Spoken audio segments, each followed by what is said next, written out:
ஜீவாமிர்தத்தை நம்ம அந்த கலக்கி வாழைக்கு விடுறோம். இந்த ஜீவாமிர்தத்தில் என்னெல்லாம் போட்டிருக்கேன்னா சாணாங்கி, கோமியம், மாட்டு கோமியம், அடுத்து கடலை புண்ணாக்கு, எள்ளு புண்ணாக்கு, எள்ளு புண்ணாக்கு, தேங்காய் புண்ணாக்கு, உளுந்தந்தவிடு உளுந்து, அப்புறம் வீட்டில் உள்ள வேஸ்ட்டு காய்கறி வேஸ்ட்டு, அதுக்கப்புறம் 1 லிட்டர் மீன் அமிலம், 1/2 லிட்டர் கடல் பாசி உரம், இவ்வளவும் போட்டிருக்கேன். அதில் எருக்கை இலை கூட போட்டிருக்கேன். எருக்கை இலை எது போட்டிருக்கேன்னா போரான் சத்து அதிகம் கிடைக்கிறதுக்கு வேண்டி தான் எருக்காங்க இலை போட்டிருக்கேன். இப்போ கலக்க போகிறோம்.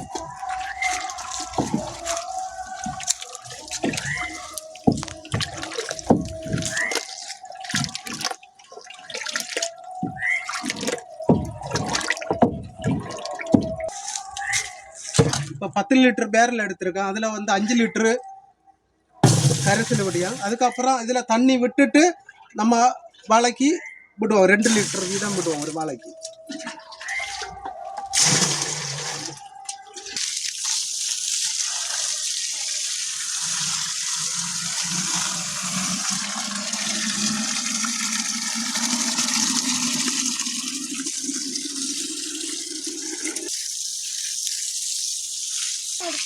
அங்கோட்டு கொண்டு போகணும்.